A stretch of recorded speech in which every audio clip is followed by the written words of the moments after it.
What's happening there, OBR listeners and subscribers and non-subscribers? My name is Joe Mazzullo. This is my man, Pete Smith. Welcome to Pete and Joe Breakdown Week. Well, Pete and Joe Breakdown Vegas Week, and welcome to this Victory Tuesday. Now, before I toss it over to you, Pete, let's do a quick announcement. The OBR is currently having their biggest VIP sale of the year, 75% off an annual subscription. You get all the great OBR VIP content, like the new premium forums, insider scoops, new VIP videos. All of this is all from your help and your support, and all our free videos and credentialed reporting. It's all coming down to you guys. So use the QR code in the upper left corner. Go straight to the subscription page and get this great deal today, just in time for the holidays. All right, Pete, Vegas week, Victory Tuesday. How you doing? How'd you like the weekend? I mean, look, it was fun. It was fun to win. We can complain about draft position, and I will when it comes to the goddamn Jacksonville Jaguars. To win. Like, I enjoyed watching this team have fun and just destroy a terrible football team. So but I don't care. I don't care. I enjoyed every bit of it. Agreed completely. And I mean, obviously, the focus is going to be Shedeur. The focus is going to be the first start of, probably the most famous fifth-round quarterback the world will ever know. But let's be honest. Shedeur Sanders is not a good quarterback. I don't think any quarterback has a chance of being a good quarterback until at least year 3. But let's be honest, he's not a good quarterback right now. But what he has is flashes of talent, flashes of playmaking ability. And for a stagnant offense that honestly couldn't put one foot in front of the other, that could be a catalyst. Yeah, I mean, the play to Isaiah Bond was incredible. I don't know if anyone else on the roster can make that throw. I don't know how many guys in the league can make it. And it was a bad play design. Yeah. Protection was bad. Like, there was a lot of bad on that play, and he just made it work. And, we finally got to see Isaiah Bond do the thing we wanted to see Isaiah Bond do. Mm-hmm. And that's the thing. Like, Shedeur Sanders has a lot to improve upon, and he's got to improve fast. But we've talked about it. There are limitations with what Dylan Gabriel brings you, and he may know more, may have a better sense of how the game should look. But it's easy to say, look, I get something out of this that he's not giving it. It's basically boiled down to 3 or 4 really good plays, 3 hugely explosive plays that changed the game. I mean, the Isaiah Bond play changed the entire game. Yeah. The Raiders completely changed how they play defense the rest of the game based on one. It changed the spacing of the game. It just the Raiders blitzed like 4 times the whole game and basically stopped. At that point, they showed a lot of pressure and then backed off. Dropped guys, but that made suddenly the lines easier. Life was much easier, and it just sort of set some things up. I like, it will feel like sort of dramatic to say this, but I think the Isaiah Bond play is part of why the Dylan Sampson play happens in the first place, because he forced the defense to be a little bit more honest to Browns' overall threat. So that is a thing that we haven't had. Like, we just haven't gotten that from Dylan Gabriel at this point.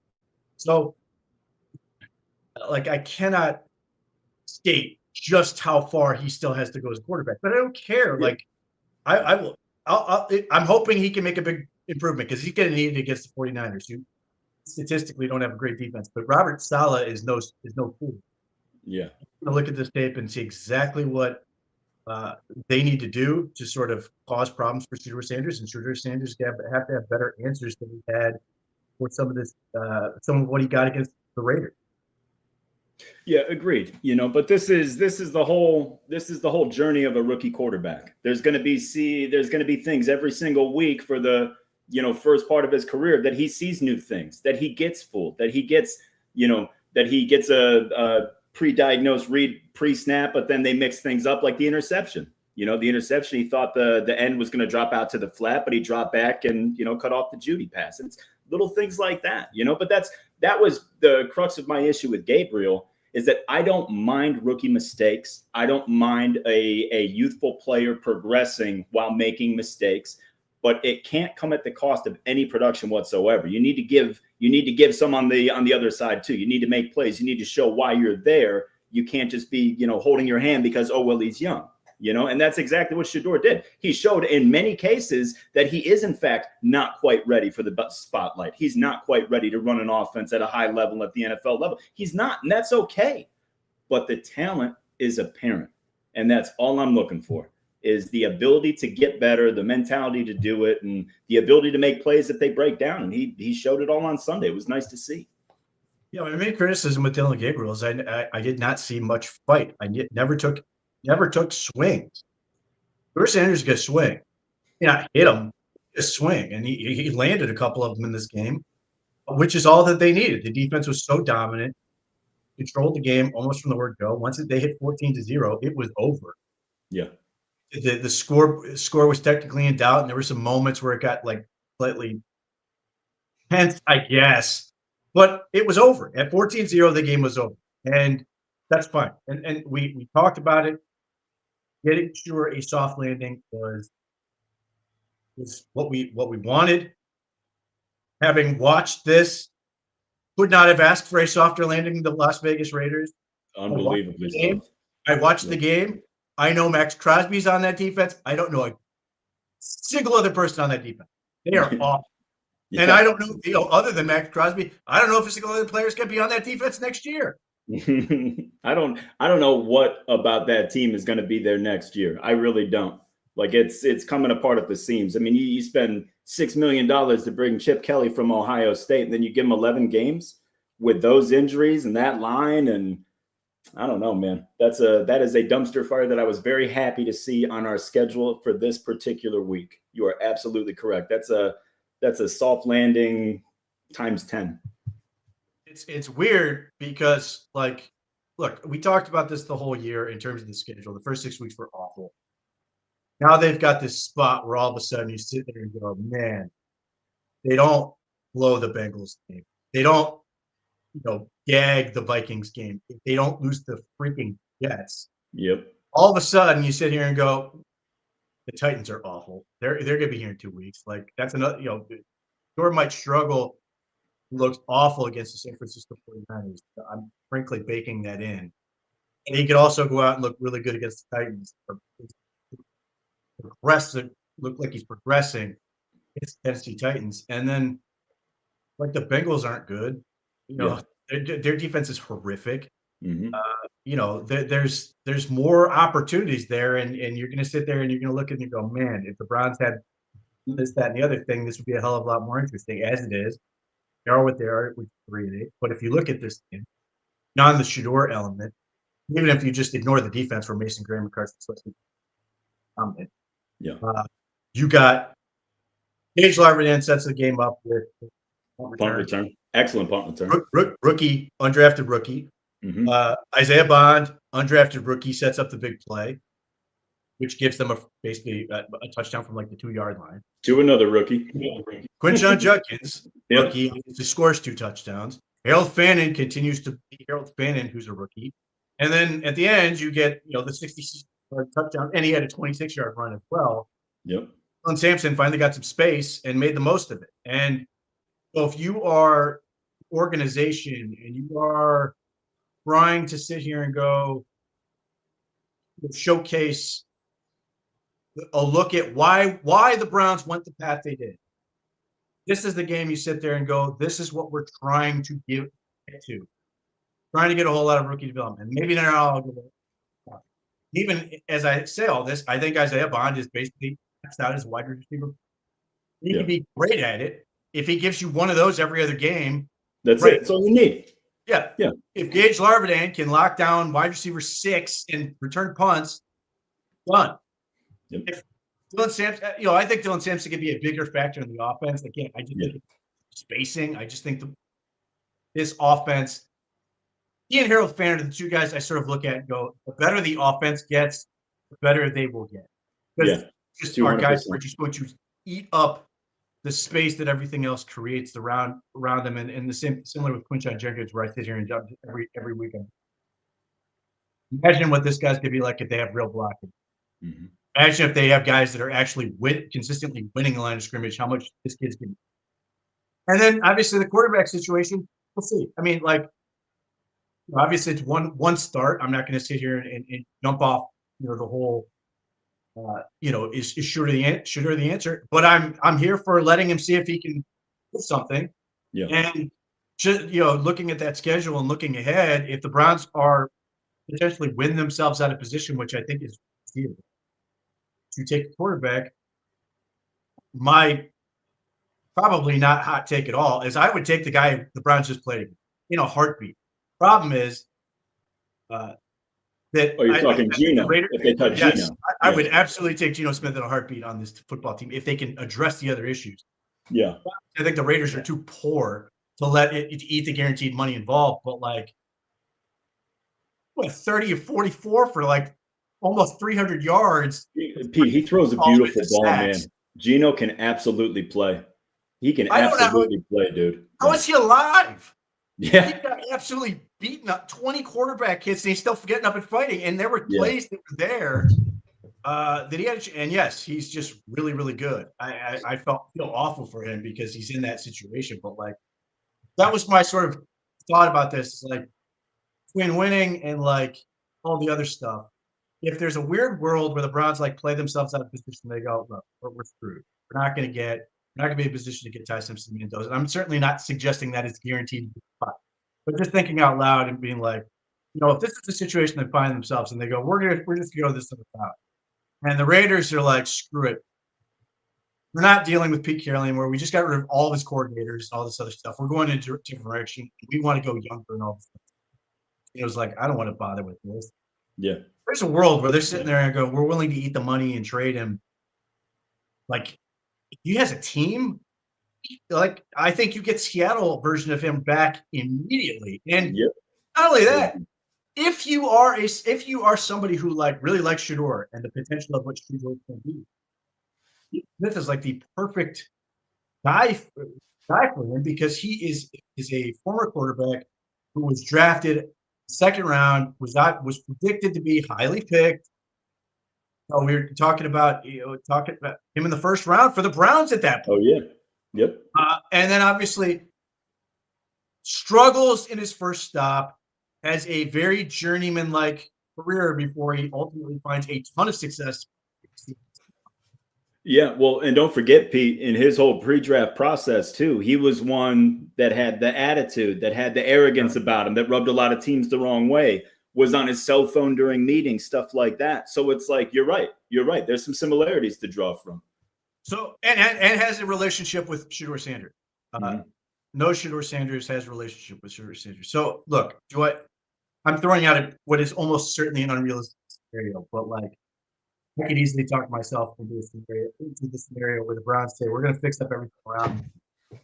And as a result, we need a veteran. And we want somebody we're not just getting a Kenny Pickett, nothing against Kenny Pickett. I like Kenny as a starting quarterback. We want to get a real quarterback. Smith is a real quarterback. Like, whatever you want to say about him, the Browns beat the absolute stuffing out of the Raiders and him. Yeah. He's like legitimately very good on an awful, awful football team. Yeah, agreed completely. He is very good. I will say this, Pete. I mean, I'm a Shador fan. I'm a Shador guy. And now that I've seen him on the field and you see that the physical skills are there. Okay. He's never going to wow anybody with his athleticism, but he's a nice enough athlete that he can move and he can make some plays with his feet. Right. We saw the arm talent. The accuracy is there. The arm strength is better than I thought it was, to be perfectly honest with you. I thought he had a slightly above average arm. He's got a bit of a whip on him. He threw a seed to Bond, man. He put a perfect amount of air on that. He was going all, not across his body, but he was going to his right. That's a tough throw. I like the skill set. I like the mental toughness. I like the physical toughness. I like all of these things. I don't care that he's a 5th round pick, Pete. I like Shador. I liked him enough to. I mean, I'll raise my hand and say Jackson Dart, Shador Sanders. I would have been good with either of those guys at 2, not because they were the second best player or necessarily a worthy player for that pick, but because in the position the Browns were in, I thought moving on with the face of the franchise and a rookie contract was a good place to be and a good move for them to make. I'm just saying, you look at the top 10 of this draft. We had a couple good episodes. That was good. No. Hey, you got to hear me out. You got to hear me out, okay? And I truly believe this. I believe that Shador can be a starter in the NFL, and that a team, if he's developed correctly, can be okay with him as the guy. I truly do. And I said this a couple weeks ago. I'm not ready to give Barry and Stefanski another bite at the QB apple. I don't want to. They ran off Baker. They took Deshaun. Everything up until this year in the draft regarding quarterback and free agent has been iffy at best. I haven't loved it. So I don't necessarily want these guys to be the one that takes the next big swing for the Browns. But I'll tell you right now, if Kevin Stefanski can develop Shador Sanders and get him to play at a decent enough level, then I'm like, okay, maybe he's not good enough, but Kevin's good enough to get this going. Let's get him a more talented quarterback and see where he can go. Okay. I'll let the Baker thing slide because Baker was as problematic in his own demise as anyone. Of course. It still happened. And I put most of the blame, honestly, on the ownership. Yeah. At the time, my argument was put these guys in a room, figure it out. Just figure it out, get them on the 5th-year option, and then all of a sudden you got that stupid quote in that Tennessee newspaper, and Cleveland Browns like, I have no idea where this came from. Yeah, like that to me was more destructive than anything. And you go endless reporting about the problems he had, and obviously he didn't handle his shoulder injury well. The Browns didn't handle his shoulder injury well, and there's other players in that who are still in that building who did not handle that situation well. Yeah. They may not have drawn some very bold lines in the sand over it. The other part I would push back on is who is good at finding quarterback. So, like, there's no one, maybe me, but like other than maybe me. No, I mean, like, it's legitimately so difficult. And guys who get credit for being really, really good will miss wildly. Yeah. It is so difficult to do. And in like until you get it right, then like you just this is where you're at. You're constantly hoping and swinging. Like you hope you have a good process. You hope you're evaluating the right things. But like at the end of the day, you are when you're guessing. I mean, the ultimate example: Peyton Manning and Ryan Leaf were neck and neck the entire way. Yep. One of them is one of the best quarterbacks of all time. The other guy is the biggest bust there ever was. I mean, like, and the amount of people, obviously, like Todd McShay will constantly reference this, who's a pretty good evaluator. How badly he missed on a guy like Jamarcus. All these other people. I don't have a problem with them taking another quarterback. Absolutely zero. In fact, I would argue that they should keep swinging. Even if they don't take one early, I would draft another quarterback. Yeah. Just because I'm going to keep swinging. Now, that's sort of counterintuitive if you add a veteran, but like, that's my thought process.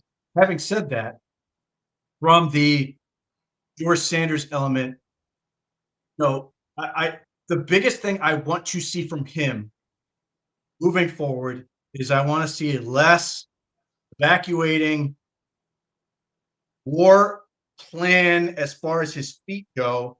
Yeah. Because what I really want to see is more throws to space. Because, and you saw it with the Bond play. And we're going to learn if he can find himself in these situations where he can do this. We're going to learn a lot about this. Yeah. That ball, he rolls out, he throws that ball up in the air, beautiful ball. It's jaw-droppingly good. He got tattooed too. He took a hit. But he threw it in a way that now allowed, in this case, Bond to go find it, adjust to the ball, and make a plan. I want more guys, more receivers on this team to situations where they are being asked to do those type of things. Yeah. Find some space. Shador throws a ball to that space. Receiver makes play on ball. And that does not mean they need to high point. Obviously, Bond didn't. He just tracked it and caught it over his shoulder. I'm not interested in like throwing 50-50 balls. I want to throw it open guys. Of course. Throw to the correct shoulder, throw the open space so they can make that play. But I want to see that. Like, it's great that we have guys who gets the ball when you put it on him on time and on schedule. Yeah. Let's push their limits as far as if we are off schedule or there is space to be thrown to. I want to see more of those things. So in order to happen, he cannot live in a world where he's trying to do that all the time. Of course. Incredible. It is not a world you can live with. Cannot plan to do that. So he's got to get a better plan with his feet. Because there were a couple situations where, and he's been doing this since college, where his body's not in position to make a throw when the receiver's open because he's either trying to like leave a clean pocket or turn away from a clean pocket or just maneuver himself where he's not in position to make the throw. He's got to have better answers. My concern that's going to be an off-season thing. Something you can do in a couple days of practice or a couple weeks. Maybe over the course of the remainder of the season, we might see some incremental improvement, but it was not good in this game. Like, obviously people get frustrated with Jerry Jeudy because he had the fumble, but he also and then they get frustrated because he's shaking his head on play. He was right. He was right on some of these things where like the DB literally fell down on the wheel. Jerry Jeudy's open. Theodore Sanders is not in a position to make a throw. He has to keep sliding out and then throw the ball away. So not only is it not throwing the ball on time to do no completion at all, it's just incomplete. And that's where, like, I always looked at Theodore Sanders, a 2-year project. Now, at the end of the 2 years, I think he could potential is there for him to be an absolute long-term starter. A very, very good top 12. I don't know. Just he can exist. He can be a guy. Yeah. Yes, he can be a guy. But like those are the things where I sit here and watch and I get worried. And at the same time, there are things the offense is doing that is not helping him. I think the positions are just convoluted and wrong in terms of whether how they're calling it, how they're planning it. Some of that needs to be improved. But like I want to see the throws. I want to see him make throws. And I don't want to see him in a situation where he's not making throws or he's late. He's not being able to do what he needs to do because his feet aren't, or his body, and essentially, I lead with his feet. His body is not in a position to make the throw when it's open. Like, good example, Jerry Jeudy, the play he did fumble. Mm-hmm. That ball should have been right out of his break. He was wide open. Yeah. But, and it worked out. He was able to sort of delay and keep his eyes up, which would have it. He keeps his eyes up and keeps looking down the field. That's something Dylan Gabriel often does not do. But he waited too long. It's open, and now we're throwing it late. And obviously it worked out in that case, but the NFL, you're not going to get a whole lot of those. The Raiders are bad. Yeah. This week, if he tries that, if it's not going to look the same. Brown, if it's any of these other DBs, I just watched them intercept 17 balls from Bryce Young. It's going to be a long day. So I'm hoping, and again, this is part of the process. Like, had a week of first team reps. I'm hoping like what sort of my thought process and how I would sort of look at this is I would focus on a thing a week, really hammer with him. He's going to have stuff where he's generally trying to improve at everything. Yeah. But I would really have him focus on this is the thing I want to get better at this week. He really puts emphasis on. And right now that is just his feet and being in a position to make throws out of that. And that's where like just the development process is brutal and unfair and unforgiving in that sense because it's the NFL, the games count, and you just got to go and work with it. And I'm hoping he can sort of find a way to make these improvers prove all at the same time he's trying to absorb it. A ton of coaching and information. So that's sort of where I'm at on him. But I'm with you. I'm sign me up for hopefully more. And if it's terrible, if it's Rams preseason game, we can reevaluate. But for the moment, let's roll. Yeah. Yeah. And that's, big thing for me is I enjoyed how different he looked this week.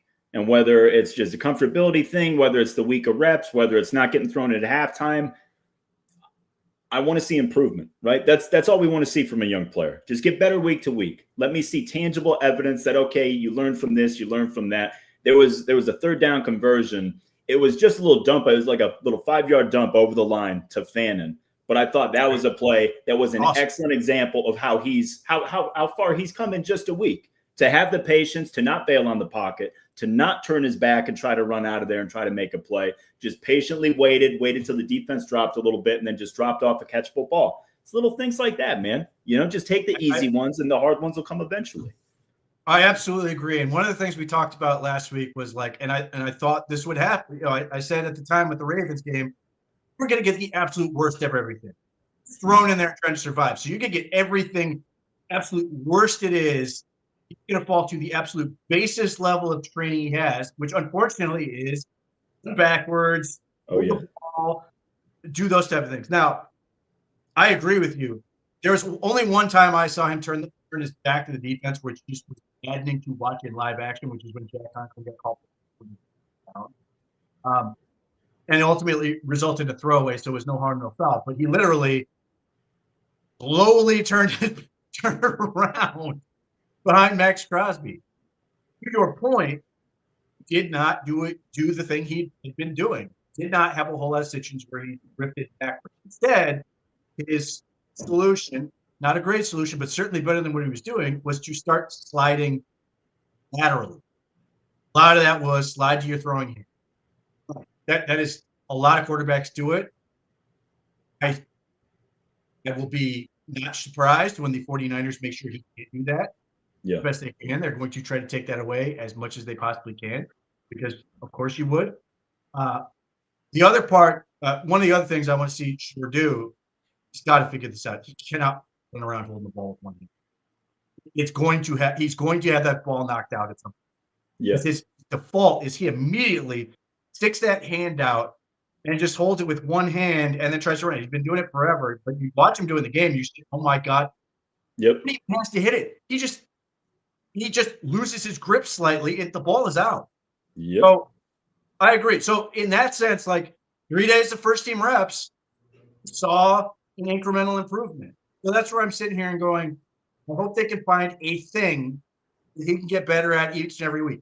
Even if there is a real possibility, he goes out here against the 49ers as 180 yards and 3 picks. I'm not rooting for that to happen. No. I just think this is a very real possibility because the 49ers are not a very good defense in terms of talent because they've lost so many guys to injury. No Nick Bosa, no front corner, no 12th pick in the draft who wasn't doing much anyway. Yeah, Michael Williams. They're just down bodies.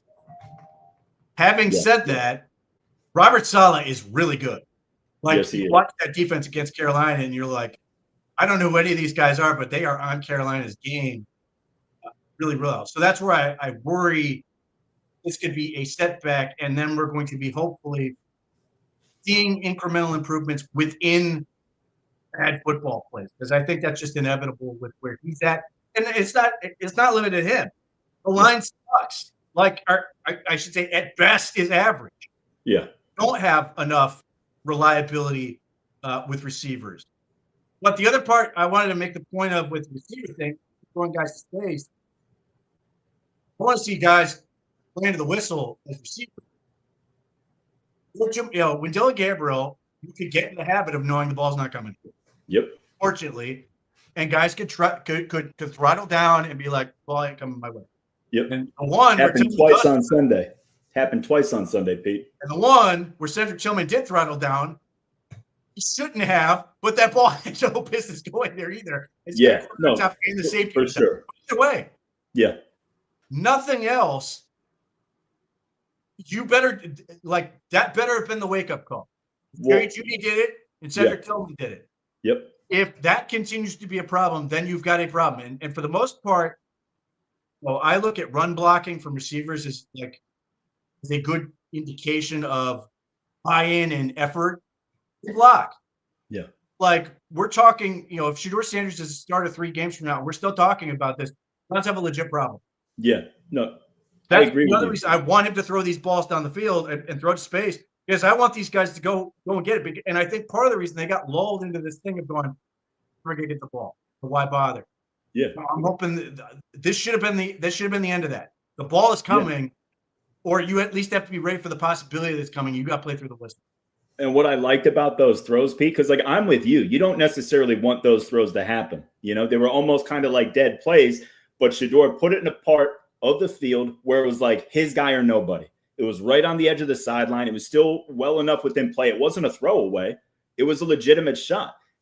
And neither guy was ready for it. Neither guy was looking for it. And I think, like you said, it's back to you're kind of predisposed to just not thinking you're getting that ball because of who you've been playing with. What I like, though, is like it's like this is a busted play. Let's at least put them on their heels. Like my read isn't there. Let's at least make them think. I love that. And if nothing else, like if you're throttling down, you're giving the defense a cue. So if there is an underneath pass, defense is already predisposed to know there's nothing coming my way. Like, and they're dropping and they're ready to for take everybody else. Like, do your 111th, do your job, do all this, do the stuff. But like I said, for one game, fine. If we're still talking about this, and guys not finishing routes, then it's got a real problem, and you've got to address it either by somebody else in there or something. But like, the kid's going to throw it, and I want guys to actually make an effort to make plays because he throws a catchable ball. He throws a ball that's going to allow guys to be good. And to the same point, if guys aren't going to finish their routes, obviously I'm not going to tell a rookie not to throw there because he's got to throw where the ball's supposed to go. But like, he makes it difficult to trust anybody. Yeah, no, and I mean that's the whole thing. We have no idea what this offense is supposed to look like. It's never hit the ground running. Not with Flacco, not with Gabriel. We had the tackle issues early. We've got youth everywhere. We still don't truly know what they want this offense to be, but I'm intrigued to see what they're going to do with Shedeur moving forward. I feel like you saw more juice out of the linemen. You saw more juice out of the skill guys. Like it's just like he brought an energy. And granted, like it was like the perfect storm with like the right team and the right time and everything like that, with the opponent. But still, it's like it's positive momentum in a season that we were adrift in the middle of the Pacific, Pete. we were lost. Like it was going nowhere. There was nothing positive outside of the defense. Like this is a nice change of pace. It's a nice show to have talking about the offense in this light. Even if it wasn't much, it's something, Yeah, I mean, the bottom line is you got, he threw 20 passes. 3 of them were explosive plays, and Jerry Jeudy's fumble is basically the first time where like an explosive play doesn't lead to points. Yeah, 3 at a time leads to points, and in this case, Isaiah Bond leads to points.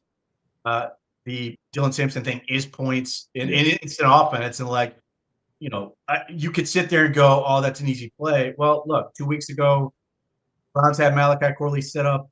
Would have walked into the end zone with the way it was set up. Dylan Gabriel missed it.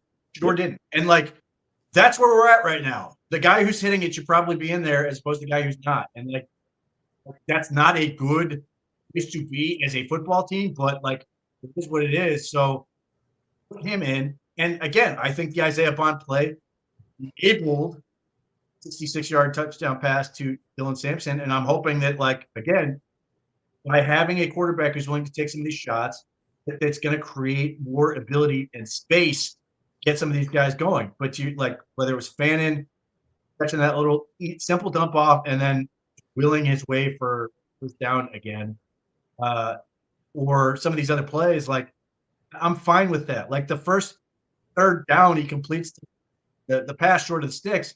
Yeah, that was the play. Yep.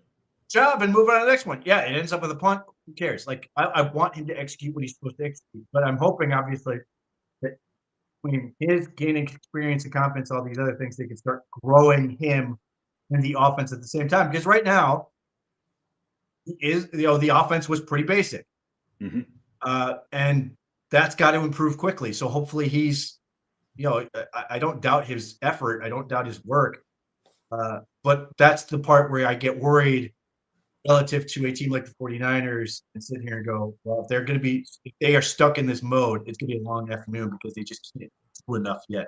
So I'm hoping we're going to see go from like a 101 offense to at least a 201. Yeah. No, and that's the thing. They're gonna. I'm sure they're gonna get deeper in the bag of tricks with Shador as the season goes on. I'm okay with the conservative game plan, especially early on. But with the way the defense is playing, they should make it a pretty simplified offense. That occasionally Shador will try to make a play and out of structure, but let's keep it simple. Let's not turn the ball over. Let's keep let the defense basically play us into position to win that game. So enough quarterback talk. Because we're going to go over this ad nauseum for the remainder of the season. Let's skip over to running backs real quick. So we saw it start with Dylan Gabriel, and they've continued the Quinshon Judkins Wildcat thing at the goal line. Now, I got to tell you, Pete, I love it because our offensive line at the point of attack just does not win. They just don't. They get beat constantly. And what I like about that formation for Judkins is it basically just it lets him pick and choose. It lets him find a spot where he can shoot through and and read the defense and make a move there. I kind of like that, and I like how they're using him. But are you discouraged at just he's been under 4 yards a carry for the last 4 or 5 weeks. No, I sit here and dream of a world where he has real blocking. That's it. That's what frustrates me. But to your point, one, Browns did the same thing with Dylan Gabriel in part because they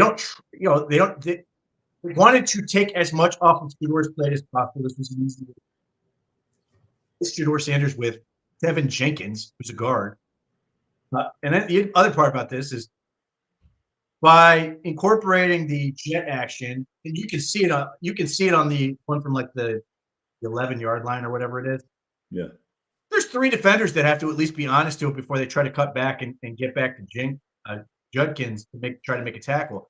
He's not touched till basically the 4-yard line. And then he's obviously strong enough to just power his way in from there. You get more beef on the field. A lot of people look at the Wildcat thing and go, well, it really simplifies things. And it does to a point, but you still have to be honest to the possibility that they're going to hand the ball off to somebody else before you cover that space.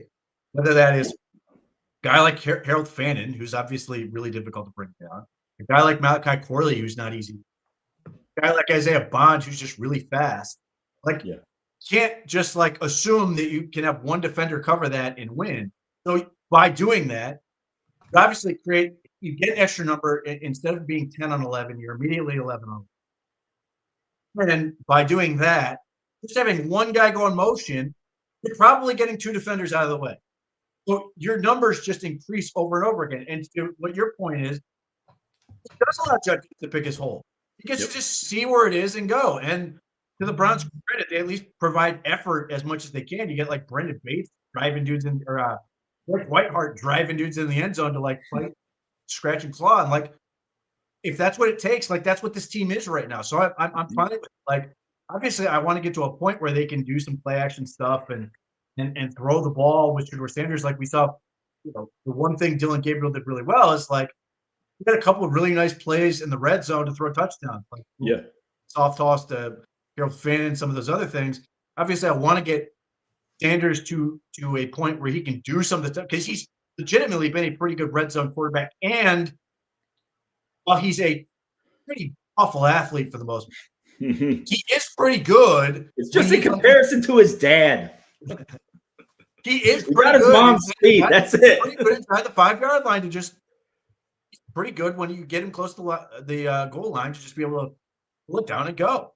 And just provide that extra threat. So I'm hoping we get there. But for right now, great. No one's going to complain about more Judkins. I think they can continue to build off that and dress it up enough to keep it a threat. But that's what this team is. If they get inside the red zone, they want to put more big people in there and run it behind them. Great, as long as they get the touchdown. And they were good in the red zone. Yeah, who am I to argue? Well, we've been asking for it all year, and we finally. It was that beautiful combination of a horrible Raiders defense and the offense making some plays downfield. But we finally saw Dylan Sampson in space, and it was nice. There's a nice little burst on that kid, man. It was the great play design. The blocking downfield was insane. He was untouched. That was a phenomenal play. Yes, again, I can clarify every time that the Raiders suck.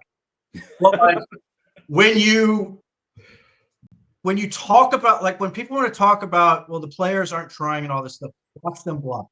Yep. These guys block on the perimeter. You get Cedric Tillman out there. You get David Njoku out there. You get Harold Fannin out there. You got, I think Ethan Posick was out there trying to get a block, and like Yep. Dylan Sampson wasn't touched, and it was. Think with Dylan Sampson, he's a 4-4 guy, low 4-4 guy. Yeah. His ability how seamless his cuts are relative to his overall speed. This was a trait he had in college too. Doesn't lose speed. So like the 26-yard run he had, they finally got really good blocking there on the right side. And he sticks his foot in the ground and makes that. He doesn't lose any kind of speed, and he just continues to accelerate. And then here, this is where like people get mad and go like, you're comparing him to Eric Metcalf, and I not comparing him directly to Eric Metcalf, but I see shades when I see the speed which I saw out of him, the ability to maneuver him in different positions and utilize him in that, because he's gone almost from step 2. Yep. Because one, the blocking was so good, and like the announcers live were sitting there like one man to beat. The one man to beat was 10 yards behind him, and like the Tyson was going behind him because he was so far out in front. Like this, and those are the plays I want to see from here. Utilize with Dylan Sampson. If they can create more space. You aren't living in a world where it looks like the Browns are playing a red zone defense on the ball. And Tennessee had to beat 11 guys a whole lot of the time. Let's make it beat 2. It's so fast, so quick. He's got, unfortunately, even in this game, he had a million plays tackled by the. It's like suddenly 7 guys right by him. Yep.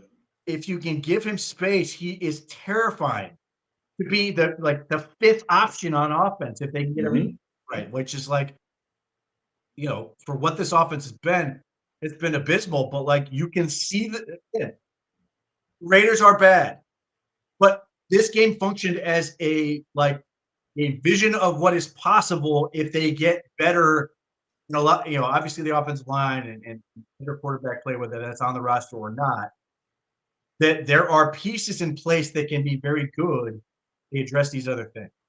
And what I like, Pete, obviously, like there's no reason to rehash how bad the offense has been up until this point, right? It's been disappointing, it's been stagnant, it's been all that stuff. But I like that we're starting to put stuff on film from the guys that you don't know about that teams have to account for. Now, I would love for them to fake a sweep, an end around to Malachi Corley at this point, because I feel like anytime he's on the field and he goes in that direction, they hand it to him, and the Raiders blew it up. They were looking for it, right? But now we've got Isaiah Bond going downfield to make a big play like that. We've got Dylan Sampson doing that. Everybody knows about Harold Fannin now because he's been as consistent as anybody on the offense, making plays week to week. It's so important for this team to establish threats that you have to account for, especially a guy like Bond who stretches the field, who's going to – That's it. Just account for threats and just have guys that appear as threats, and it opens up everything. Like you said, after that play to Bond over the Raiders didn't blitz. They completely dialed it down. Like, oh, shit. If he's going to do that, then let's rethink this. Let's rethink how we attack him. It's just it's all cause and effect. And all these little plays and all these little things that they can do to stack guys in the offense that are capable of just being a threat, it's going to lead to good things. Let's talk wide receiver now. Jerry Jeudy's been such a hot button topic for this whole thing. And when Jeremy Chin punched out that ball, I wanted to throw my shoe at the television. I was as pissed off as anybody. But that's a good football play. It's a bang bang play. Jerry Jeudy wasn't loafing it. He was setting up the 3 defenders he had. He had the one guy right to his inside left, and he had 2 guys right in front of him. So if you're going to hear footsteps, well, that's it right there. It's right to my left, and it's right in front of me. It's tough to know that there's a guy directly behind him. It's not a loaf. It's not that he was making a stupid, careless play. It was one of those fluky things. I love the idea that the guy was loafing with the ball in his hands downfield. Like, he's like, you know what? I worked to get, it took a while to get me the ball. It took too long. Yeah. I'm just going to half-ass the rest of this rep. Look, the thing with Jerry Jeudy, he did this all of last year. Not this specific thing, but like the reason he was so good last year is because he was absolutely dynamic after the catch. Yep. And part of the reason was, one, you got in situations where like Cedric Tillman would go block somebody and create a space, but Jerry Jeudy could just create after play. In this particular case, he took too long. He took too long to make that next move. That's what it was. And he is careless in the sense that he should know better as an NFL player that there's probably going to be DB coming from football. He's got to do a better job protecting. He's just got to be more decisive with his move. But I agree with you 100%. This is a guy who's been walking through the desert for 11 weeks, and he finally gets an opportunity to make a play, and like it's the wrong choice in terms of trying to make that play. Coach him, you get on him, you get whatever else. But like, I want him to have the ball. If we get the 49, against the 49ers, do I want Jerry Jeudy to have the ball in open space? Yeah, I want him to have the ball in open space. I want him to get a chance to break somebody's ankles and crease the ball. I want to see him do what he did to the Denver Broncos. I want to see what he did to the North Saints last year, where he just. How about just last week? How about on that last drive against the Ravens? It was what? It was like it's like fourth and 10, right? Or like 4th and 8, something like that. Caught a 7-yard out, made a great cut, and ripped his way through defenders to get the first down. He's good after the catch. He's such low-hanging fruit right now that anything he does wrong, it's just like it's magnified. It's this. He's not a number one. He's overpaid. I heard somebody saying that he was an embarrassment. He was overpaid and all this stuff. He's paid as a number 2 wide receiver. Like I don't understand what Browns want from him or what Browns fans want from him. He's paid as a number 2. He's not a number 1. This is just the state of the offense. Guys, it's a bottom 5 offense in football, and that is being super generous to say it's not a bottom 2 or 3 offense in football. That's just the name of the game. You're not going to be perfect everywhere. Jerry Jeudy, we got so many more problems than Jerry Jeudy, guys. It blows my mind. Well, like, and this is the thing. If like Shedeur Sanders can be successful, I want him to throw Jerry Jeudy into space, let him go get the ball and make plays. Because he can do that. We saw him get 1,200 yards last year on a bad off. Yeah. And if they continue to improve the wide receiver position, they get more weapons, it's only going to make him better. So, I am frustrated with and for Jerry Jeudy.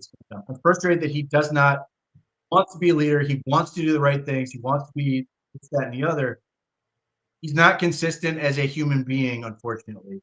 I wish he was more consistent as a human being. I wish he was more consistent in carrying himself in a way that doesn't come off as a pouty child.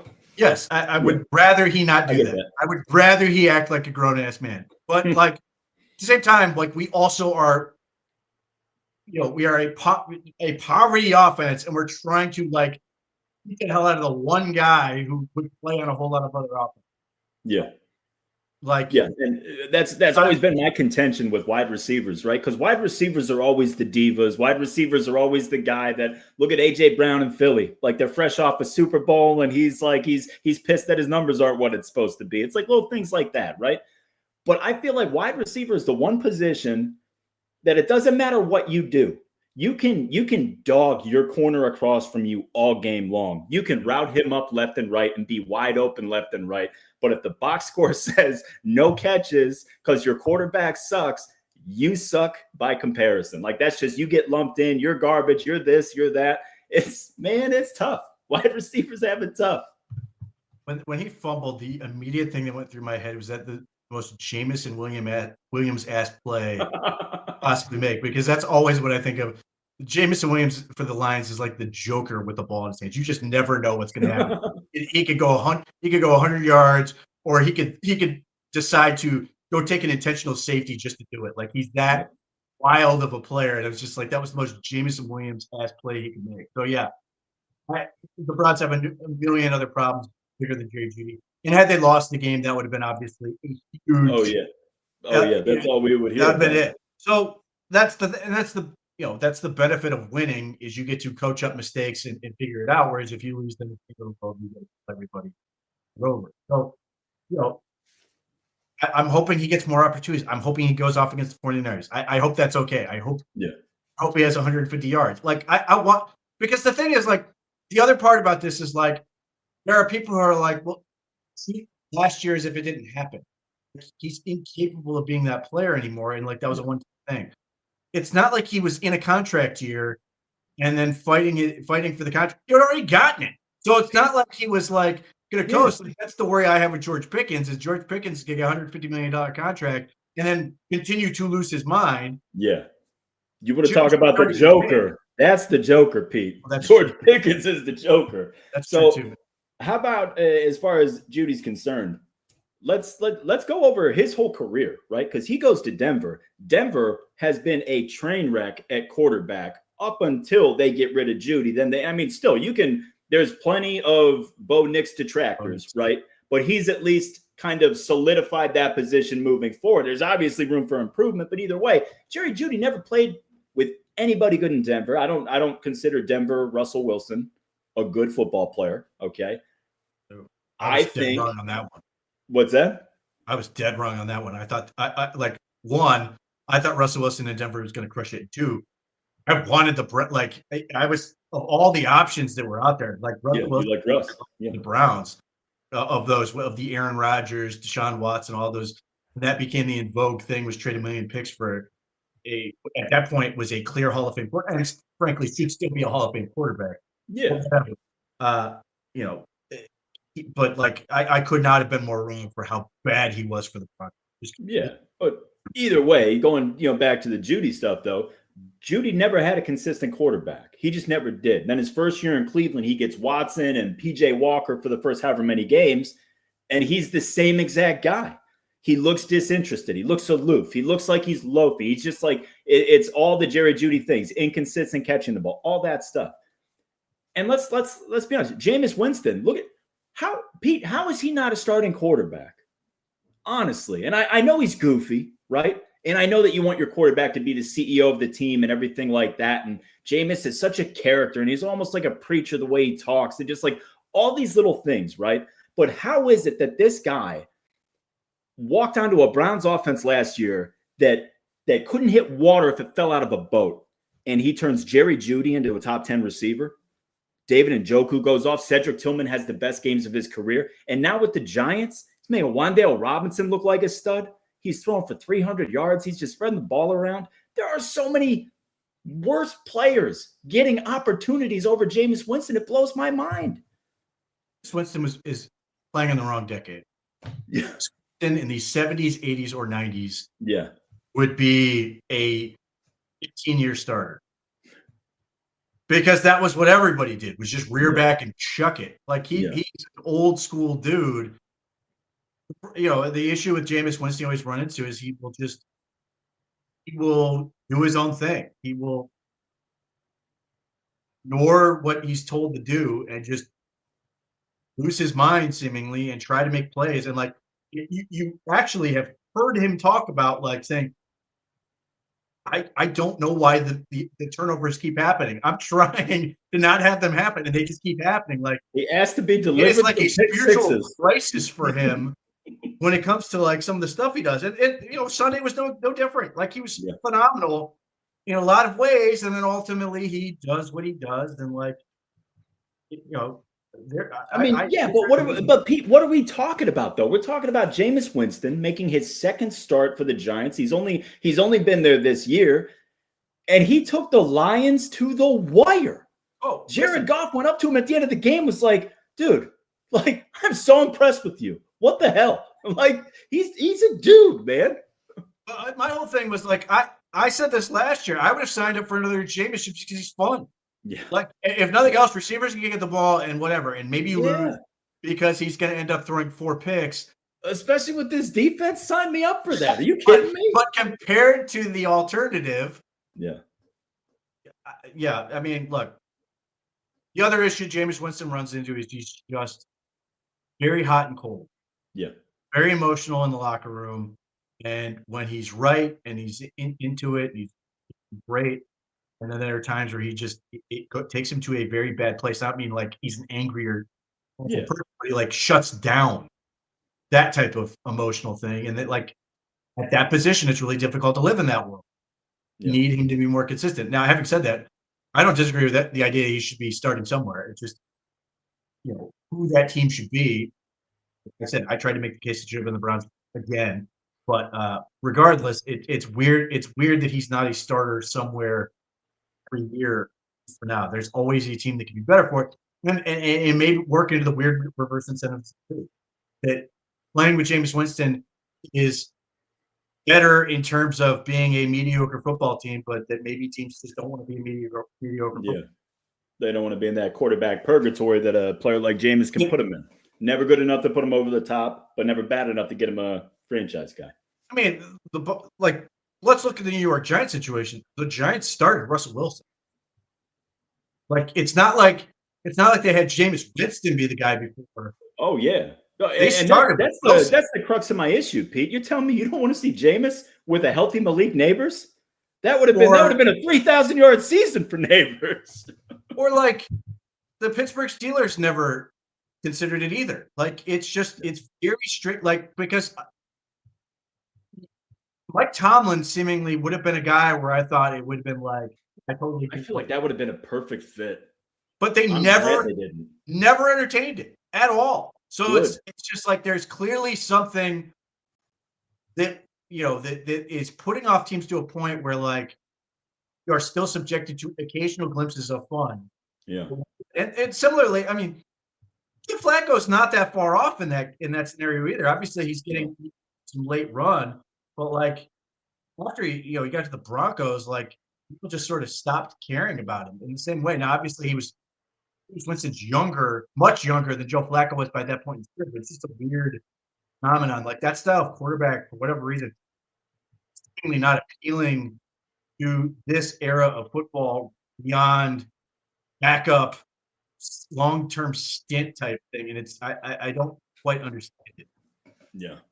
Well, let's shuffle over to the most enjoyable part of the show, Pete. Let's talk defense, dude. I mean, obviously, we've been talking about the same three guys nonstop all year, and that's Myles Garrett, Malik Collins, and Carson Schlesinger, right? Another 2.5 sacks from Malik, incredible game. Team had 10 sacks. I want to say 13, maybe 14 tackles for loss. Another 3 sacks from Myles. Pete, can I ask you what you thought about the play when they lined Mason Graham up on the edge? And he put a nice little move on, some of the things they're doing with this defensive line and the way Mason Graham's starting to play, dude. I am so head over heels with this kid. I think he's a rock star. Well, on the one hand, I was sitting here thinking they're out of ends. I mean, they're just straight up out of dudes at this point. And then there's this moment where you sit here looking at a wide 9, you're like, they're out of defensive ends. And it's like, wait a minute. And then he suddenly whips by and you're like, all right. Okay. He's absolutely phenomenal. I feel so bad for him because he doesn't get credit for any of these plays. I know. I don't know if you watched the mic'd up thing for Myles Garrett. Myles Garrett absolutely loves Mason. Because Mason Graham facilitates a lot for him, but he's like at one point, go get yours at one point, because it's just like they had 10 sacks and this poor guy doesn't get credit for any of them. Yeah, and he was in on all of them. He was there on all of them. The fourth down play where he and I think it's Shelby Harris next to him, just they start wide out and then all of a sudden inside, and they literally run over the 2 blockers. As that sack could have been divvied up into quarters, but just absolutely destroyed him. And again, I watched the Raiders play the Cowboys. I watched the Cowboys. I was just thinking, oh my God, this is going to be disgusting. Beyond the Myles Garrett part, I just thought the interior guys were going to just piece all game, and they did. And Mason Graham dominated from start to finish, dominated, and he doesn't get enough credit. And I think people it's figuring out what he does a little bit. But I had to go through this with Myles Garrett. It took years for people to realize how good he was. Yep. Mason, and look, I'm not suggesting that Mason Graham is Myles Garrett. He's just really, really good. And the last couple of weeks just allowed him to be an absolute stud as both run and pass. He's just crushing it. The stunts, the one pick stunt, he just absolutely down blocks the way to while Cam Thomas is blowing people up, like he's been great. Like all four interior guys just ate the entire game. Like W. Harris played well. Rick Collins had 2.5 sacks. How about You know, Isaiah McGuire's pressures? Didn't he have 10 pressures? like I like DJ Glaze. I have spoken to Delmar DJ. He goes by DJ, but he's like Delmar Glaze. I love this kid coming out of college and got a chance to talk to him at the Senior Bowl, and I felt so bad. Isaiah McGuire is literally putting him on his butt. And like he's not even like necessarily not good, but he's not bad. He's just sort of a guy. But like it was just unfair. And yes, Isaiah McGuire doing a really good job and like hopefully reminding people what he can be. He's still not a great pass rusher, though he's sort of sneaking up in some certain categories. Like speaking of which, like Alex Wright got the contract extension. Mason Graham has now surpassed him in pass rush rate. He's up over 10%. Isaiah McGuire's at like 12.6. Like Mason Graham has like I think 27 pressures season in a slightly larger sample size than Malik Collins, who has 29. Like it right there in terms of pressures and pressure rate and stuff. Like Malik Collins was great. He had 2.5 sacks, but at no point did I feel like Malik Collins, who now has a career high relative to a season in sacks, I didn't think he was like the best guy. It's just everybody was just so good, and he happened to be there to get the credit for it. Yeah, like I thought Mike Hall was fantastic. Like his power profile is what really stands out, where he's just getting under guys' pads and just driving them into the backfield. He got the Huntington had a half a sack, didn't he? Didn't Huntington get in there? Aiden Huntington? Didn't he get a half sack? I thought I saw that. I thought they took it away. Oh, did they? Like this was one of the funniest storylines for me in the game. The box score kept changing the entire game. The statisticians were trying to figure out who to give credit to what. So like they couldn't like so many guys literally changing throughout the game. Like one they never messed with, and not surprising, was Myles Garrett. But like everybody else, like the one was clearly a broken play where Mike Hall tackled Geno Smith in the backfield with the toss, and he just ended up initially called it sack and took it away, and like other along those lines. But like they were literally adjusting credit on the box score throughout the game because it was just so difficult to tell. But like I felt so bad for that Putnam kid because his name just inspire confidence. But like it was Putnam this week where Mike got under him and just drove him to the back as the Tyler Linderbaum against the Ravens. And just like for Myles Garrett. Linderbaum's good. Linderbaum's a good player. Yeah. For Myles Garrett, obviously everybody's focusing on can he get 5 sacks in 5 games because everybody wants to beat Strahan and not have an excuse. Yeah. I'm past it. Like I do want him to get that. He said 120 sacks, 120.5. He's not even 30 yet. Oh, as a result, Bruce Smith is like easily in his purview. Yeah. But at the time, you like think about Bruce Smith's 200 sacks. It's insurmountable. It's insane. Yeah. And he's like, at the rate he's going, he could be 35 and have it and play more than that. Like he could. Yep. Unless he suffers a catastrophic injury, and based on the level of fun he's having, I don't think he's in a hurry to go anywhere. Based on what I was watching, he could easily get to like 220, 240. You know, continuing this rate. If he gets to 20-something this year, and then is he going to be worse next year? Again, as long as he stays healthy, the defense can be intact. Do this again. He's going to easily like get to Bruce Smith and surpass. Like that part of it is mind blowing to me. Like I always thought Garrett was going to have a 26 season. My frustration was the amount of times like he has to be Superman so often that it's just unfair, and you can game plan away enough because the rest of the unit wasn't good enough. And there's no hiding anymore. And you know, you look at it and you sit there and you go, okay, there's 6 games left. Obviously, we want to see it done in 5. Who does he have coming up? Well, he's got Brock Purdy and the 49ers. Might be tough. He's probably going to be against Trent Williams next week. The week after the Niners is our week, Pete. That's our week, baby. But then it's the Tennessee Titans. with Cam, who aren't blocking anybody, and then Cam Ward Cam likes to hold on to the ball. Who's after that? Caleb Williams, who will just who loves to hold on to the ball. Fumble the ball.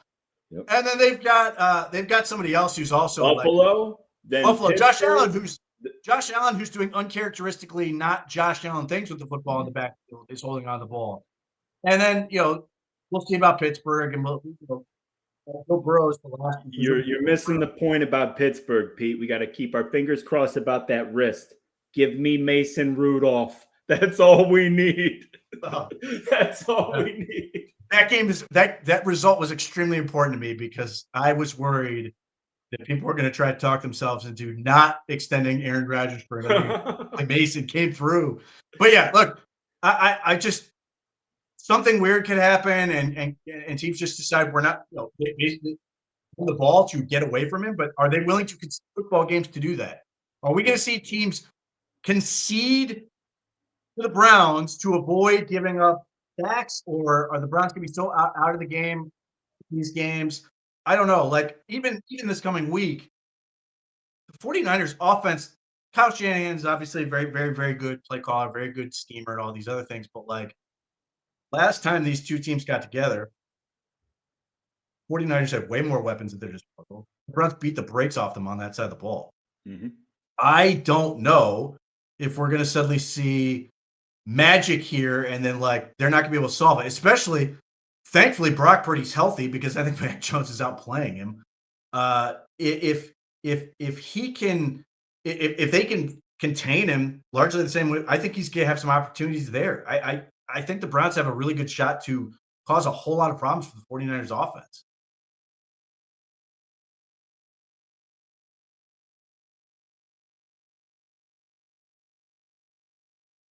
Did I lose you?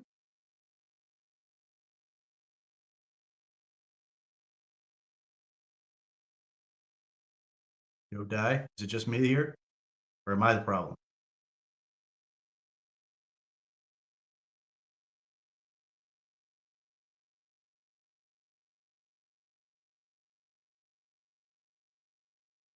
Looks like it's just me.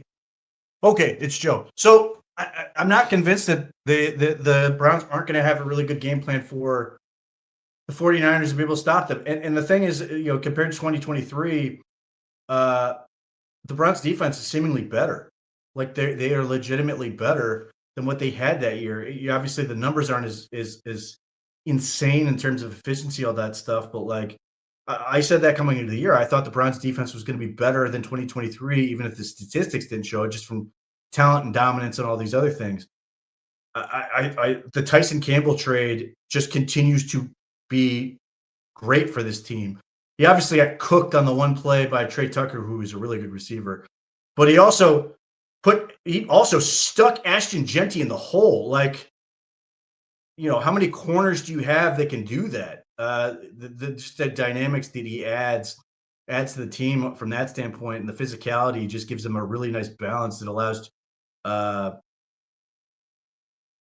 the idea that they didn't have a corner that could bring that type of profile. In addition to the fact he's a good man corner, the Carson Sweatshirts thing is obviously going to be a big component against Christian McCaffrey and stop and run. And obviously that's where it's going to start. Obviously, Kyle Shanahan's offense has so often been predicated on Christian McCaffrey getting that going and then sort of using that to build off everything else and throw the ball. I don't know if they're going to be able to run the ball, or if they do it, essentially they tried to do it against Carolina and just try to throw it to them.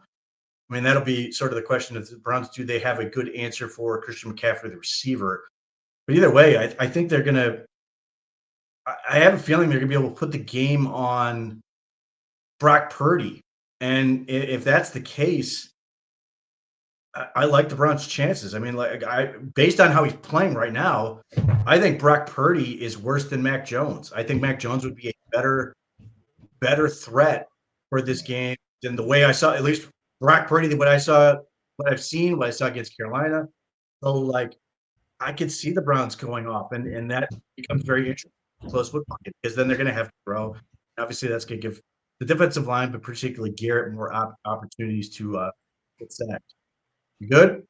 I am good. I would like to apologize to everybody about my Walmart internet connection. I will try to figure that out. All right, let's talk about some linebackers. We touched on the D line a little bit. Carson Schlesinger, another great game. But how about Devin Bush? Devin Bush has put together a season, man. He was all over the field on Sunday. He's making plays in the backfield on blitzes. He's a guy that is on a 1-year deal. He had the off-field hiccup earlier this offseason that we thought might lead to a suspension. Nothing's come of it. I don't know if the league hasn't gotten to it or if they just decided not to move forward with it. What's your take on Devin Bush? Do you think he's got a future in Cleveland? Do you think it's hinging on JOK? I look at him as a barometer for how the team feels about Jim. They sign him and they just say, we're just keeping him. Tells me everything I need to know about JOK because they can't pay both.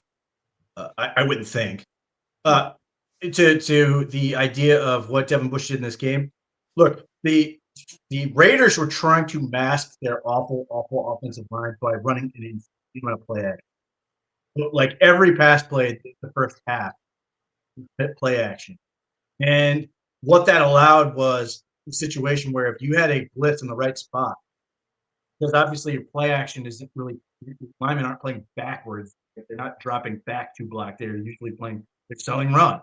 Yeah. By playing run, they are accounting for the people they can see. They have gaps or whatever they're going to. But if you have the guy going to the right spot at the right time, which they did on the one play by Devin Bush, nothing there was going to be an easy sack. It was just a matter of time before the Browns were going to figure out that particular path, and he obviously cleaned up on that one. As far as Carson Schlesinger, we saw last week sticks Derrick Henry in the hole. This week sticks Ashton Jeanty in the hole, and it's not like that was like a movie. Jeanty's legs just stop; they're just done. And that was like a movie setup. The line parted, and it was one-on-one. It was like a drill in practice. It was awesome, and you nailed it. Look, Genty's what, 5'8", 225, 230 pounds? He's a bowling ball. He's an absolute bowling ball. The doorstop. Yeah, honestly. Like he's like a little mountain, right? He's literally nothing but leverage. Yes. And literally the play before, he put his helmet into Ronnie Hickman and he drove Ronnie Hickman back about 5 yards. Okay. Yes, he did. He's a sledgehammer. And Carson Schlesinger stepped up and stopped him dead in his tracks. I like it. There's not enough superlatives to throw at this kid. He's so far ahead of where I thought he was going to be, but I thought he was going to be good. He's like obnoxiously good. Well, Jim Schwartz this week was like talking about him in terms of Ray Lewis and saying he was doing stuff Ray Lewis didn't really figure out until 3. How true that is, I don't know. I don't care. Did you hear Schlesinger say he wished he didn't tell everybody? He wished he just told him that. he's like, I don't need that.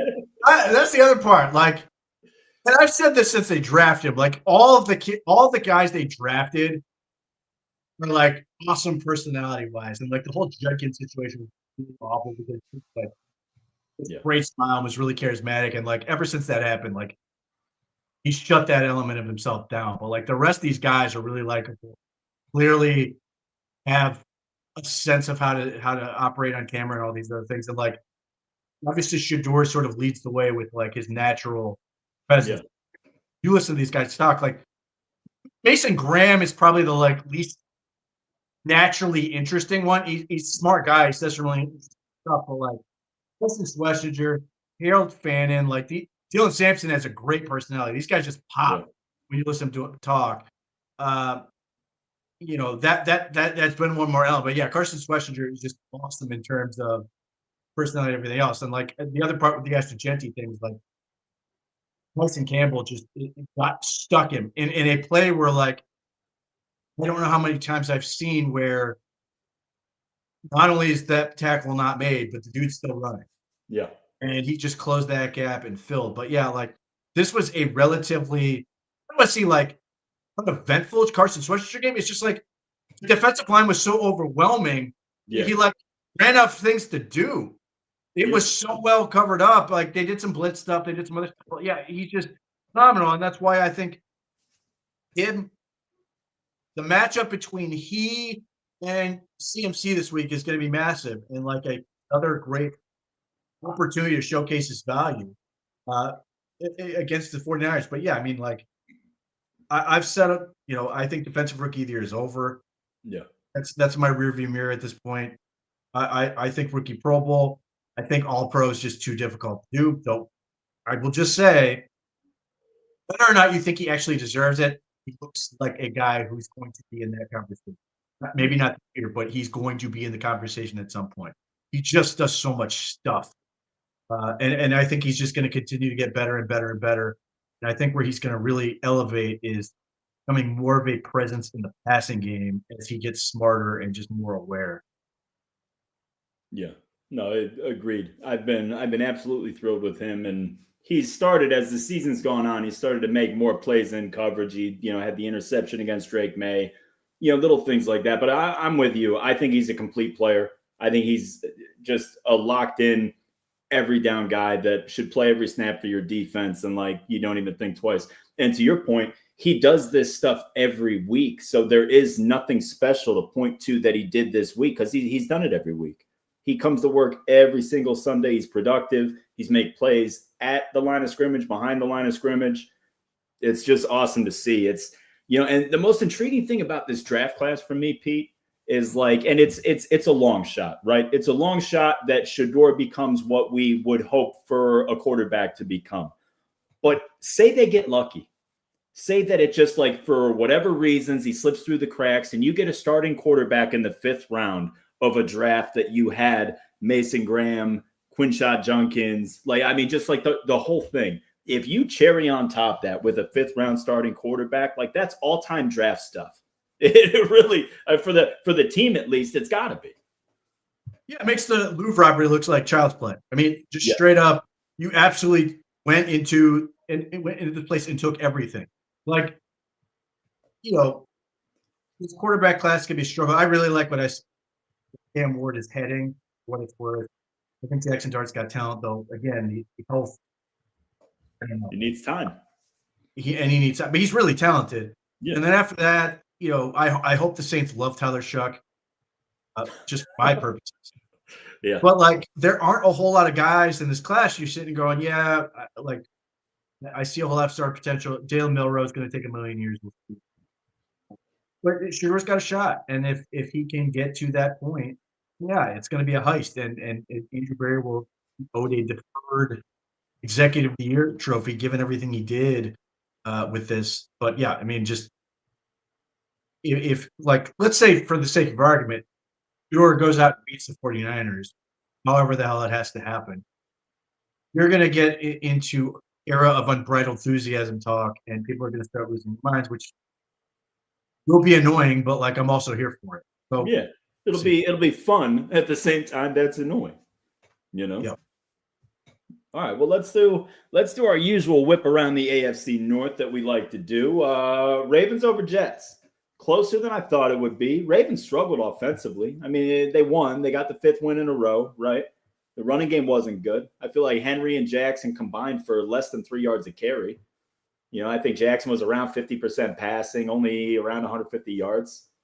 But I mean, it's a 5-game winning streak for the Ravens. At the end of the day, the box score is all that matters. The NFL is the NFL. Sundays are always a fight. A win, even though it's ugly, is still a win. How are you feeling about Baltimore right now? I mean, my overall impression is whoever limps out of the AFC North is going to immediately bow out of the playoff. Yeah. They just all look like crap. I don't think Lamar Jackson looks right. No. I do not buy the idea that he's just like gotten to a point in his career. I'm not buying the idea that he's like not necessarily like done as being a quarterback, but done as being the elite, insane echelon athlete. I think that is a product, as has been so often the case, where he just sort of wears down over the course of this year, and he's just not there. Like, you're going to have to show me a whole lot more to make me believe that he's really on the decline. Because if you tell me, if we fast forward to next year and he's back to being, MVP level, not shock me in the least. But at least right now they look very flawed. And by virtue of him not being that guy, and Derrick Henry, he's not done, but he's not Derrick Henry elite form anymore. And that I don't think is coming back. I think he's at that point where he will still be a good running back. Obviously, gave the Browns problems in the second game. Yeah.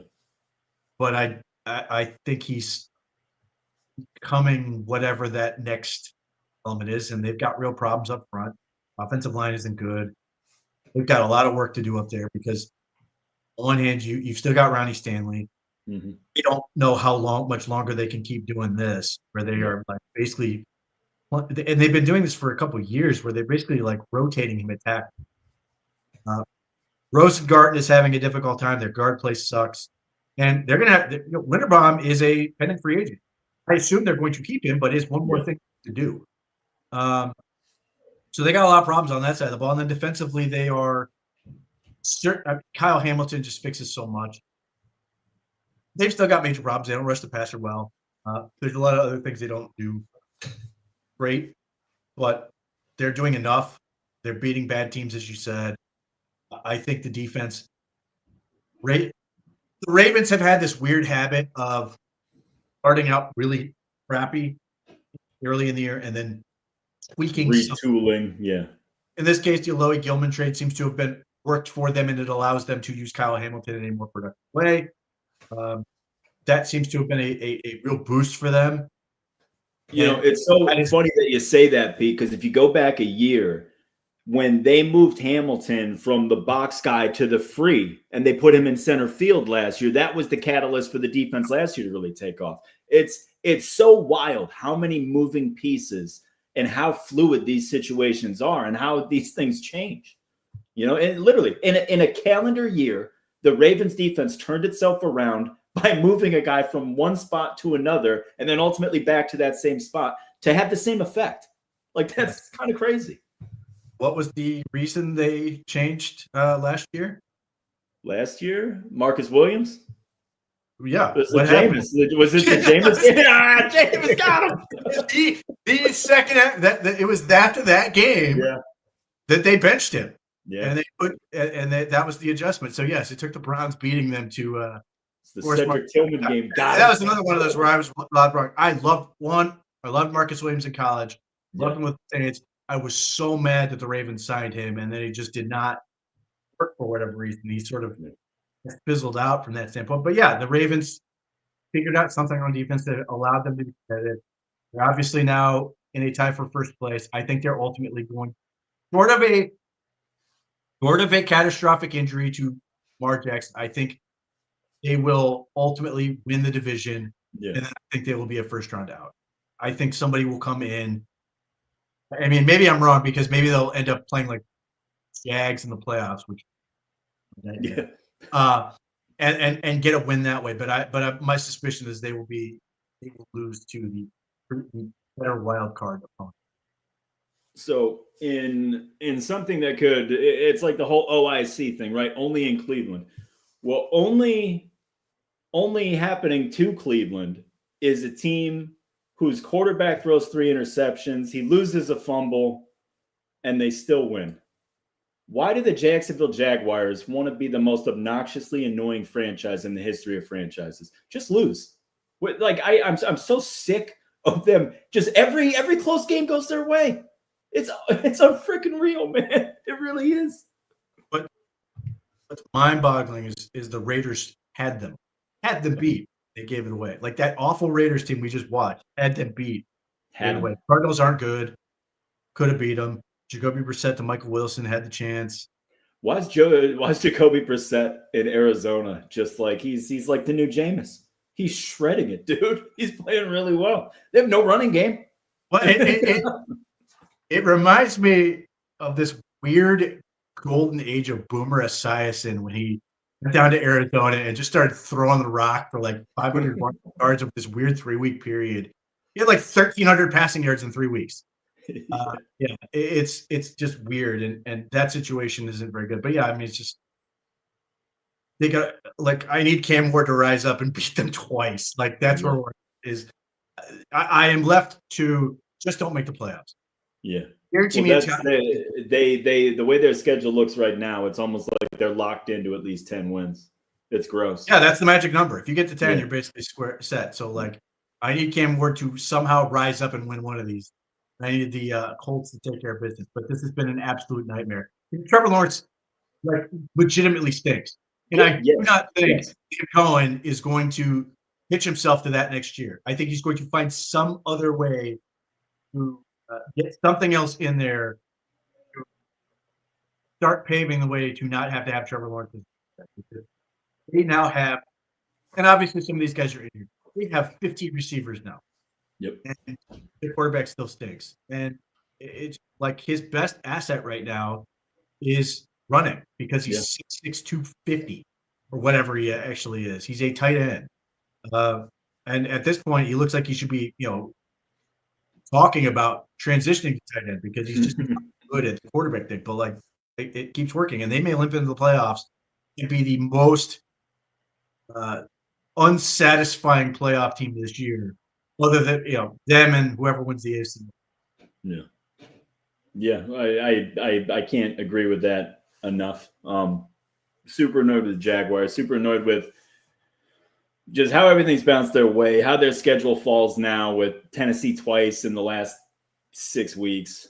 All right, let's talk about. You know what? This is something I'd love to talk about. Let's talk about the Cincinnati Bengals, right? Because we have been getting lambasted by all of this Joe Flacco trade stuff. But since we made that trade, Pete, who has more wins, the Browns or the Bengals? Yeah, I mean the Browns have more wins than the Bengals do. Even post-trade. Yep. Even post-trade. Since the trade, they have more wins. Trade. Yeah. Yeah. Look, somebody famously described this as the second worst trade in Browns history. Tony Grossi.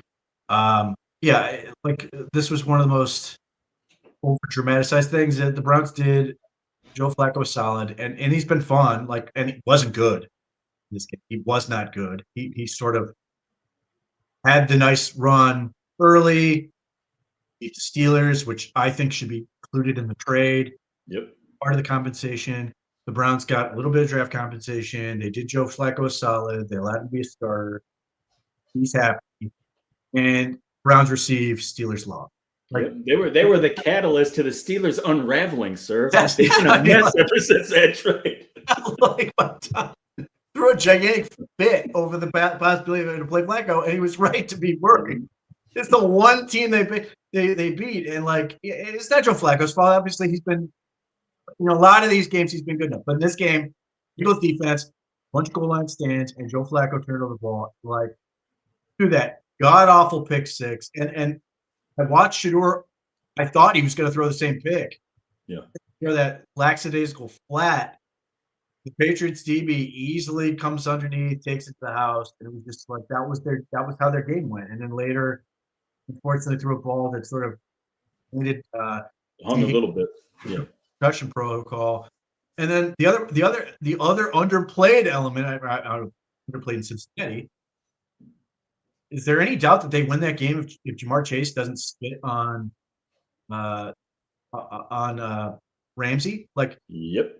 His suspension may literally, it already did cost them the difference. I think that's the difference. They win that football game if Jamar Chase is not suspended. They have him in T8. That's tough, and I don't think there's any getting away from that. Not that I don't think the Bengals season is getting saved anyway, but still, that's a tough look for your team when a guy does something like that and you lose the next game over it in what was clearly a game. I think most people assume the Patriots should absolutely drill the Bengals.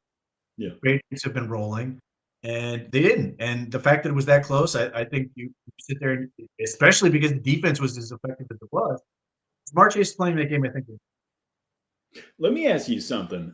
Is there any hesitation on your part, if you're Zach Taylor, if you're the Bengals front office, of letting Burrow come back and play? I mean, it's such a long shot at this point for them to do anything in the postseason. The last thing you want to do is jeopardize next season as well. I mean, what's your thought process on this? Me personally, I shelve him. What are we doing, Joe? What are you rushing back for? We didn't win enough games to make it a thing. So just worry about your rehab. We'll let Flacco play out the rest of the year, and then we'll, do what we got to do in the offseason. I can't fault anything that Joe Burrow is doing. Joe Burrow is doing exactly what he's supposed to. He's rehabbing, trying to get back, and says he wants to play, he wants to be out there for his teammates. And he keeps talking about like healthy, want to play football. I want to play football as long as I don't get worried about what's happening. And the thing he doesn't say, which I'm surprised he admits, like people are buying tickets to watch me play football. Like it would be a disservice not to be out there and play football. Yeah. As an organization, you have to think about it. I think as an organization, you have to be like sit there and go, should we do this? Now, ultimately, I think they will for the reason I just laid out. Yeah. On the seats, and that's it. And but if I also think it's a really tough look. Basically, yeah, Joe, we get it. If you're not playing because we suck too much, because our defense is terrible, so we're not going to put you out there. Like that's also a tough look, even if it's reasonable, ultimately in terms of the long-term planning. But yeah, I mean, the situation you don't want to be in is a franchise where your quarterback's hard to get back out there. He wants to be out there with his teammates, and to then be like, well, you probably shouldn't. And the thing is, they won't. They're not going to. He's out there and play. But like, they'll play the Browns week 18, and the Browns are healthy on defense. They may murder. You better put Joe back in there, or Joe Flacco. I mean, well, that's maybe even Jake Browning. Now Joe Burrow, what he should do is get to the end of the season and then demand a trade to Cleveland, and then we could really get this thing going. Yeah, that way. But yeah, I mean, he's gonna come back. He's gonna play, and the thing is, he might get hurt again because the way he plays, he'll hold on to the ball. Like Joe Flacco gets rid of the ball faster than Joe Burrow. There's no question. Joe Burrow will try to extend his legs, try to win, all the other stuff, and unfortunately, just Joe Burrow has had really bad luck. Yeah, with it's not like he, get this whole he's injury prone thing. I don't look at the injuries he's had and say fragile. I think he's just it's hit enough, and I was going to say it's a correlation of hits taken. I mean, injuries are going to come, especially like he's a quarterback. He's not built to sustain linemen crashing down on him. He's just not. If you get hit that much, especially his first couple years in the league. I mean, obviously he got hurt, so he didn't take a ton of snaps as a rookie, but he got his brains beat out, man. I remember week 2 of 2020, his rookie season. We beat the brakes off that kid, and he still torched us for over 300 yards passing. His only weapon at the time was T. Higgins, nobody else. It was a horrible team, and it's just you knew. This dude's he's a gunslinger, man. He's just so good with the football, so dangerous as a passer. He is so good. And he's a guy that doesn't have the elite physical talent that just wows you. He's just so good at football. He's so smart. He's so accurate. He's a nice athlete. He's got a really nice arm, but it's nothing overwhelming. He's just damn good at quarterback. He is sneaky bigger than you think he is, but the rest of that I agree with. Like he's a big kid, but yeah, like 100%. How tall is he? I thought he was like 6'3", 230, right? Like, which is good size, but like that's not a huge man. You're a defensive lineman about 6'4", 6'5", 280, 290. Oh, that's fair, but 6'3", 230, especially it's all relative. Yeah. No, how about okay, well let's talk let's go Steelers Bears, right? Steelers that always like seeing the Steelers lose. They ran the ball well, but they couldn't really do anything through the air. Mason Rudolph. And they couldn't stop Caleb. 3 touchdowns. Is he starting to develop? Or are the Bears just kind of taking advantage of crummy teams? Because you look at the numbers, and it's legit. And he looks substantially better than he looked at any point last year, obviously. And this is typical young quarterback progression. Better. There's no question about that. He's still a madman. He still does really dumb stuff with the football, and he will just occasionally lose his mind. And obviously, handed the Steelers 7 points for no good reason. But yeah, he's getting better. He's starting to figure some stuff out. He's starting to figure out the speed of the game and what he's capable of. And his tools are just incredible. Yeah. In terms of what he can do. So, yeah, he is getting better. He's not where they want him to be in terms of where they ultimately end up. They don't need him to be right now. Right now, he's first place in the AFC North. No one expected him to be, even if they thought he was going to be way better than last year. Yeah. So, I think he's just sort of progressing at the rate he's going. My suspicion is that this offseason is when he will really take off. One more year. Now will be his second year with Ben Johnson at offense. I think it will really click in addition to just being his third year. But yeah, he's getting better. I think he one is a good line to make the playoffs, and I could see him having a really clunky first postseason game. But I think the growth is there. And Mason Rudolph was exactly who I expected it to be. He can do some really nice things in terms of throwing the football, but he can't move. And he will make decisions that will just drive you insane every so often. And he did all those things. Thankfully, he did all those things because we're not having to be teased with the idea of him being a viable starter and moving off of Aaron Rodgers or whatever. Like, I'd rather they stick with Aaron Rodgers. But yeah, the offense they have is just not very good. Needs more pieces, obviously. Yeah. Aaron Rodgers, and look, Aaron Rodgers can be pretty good for them if they give him more weapons. It's DK Metcalf, and then when DK Metcalf has an ankle injury, it's like where's the ball going? Like, Darnell Washington is a fun toy. He's certainly not a featured weapon that you're going to build your offense around. And their running game is inconsistent, so it's tough. It's tough to be too hard on them because everybody expects them to run the football and then just cover DK Metcalf.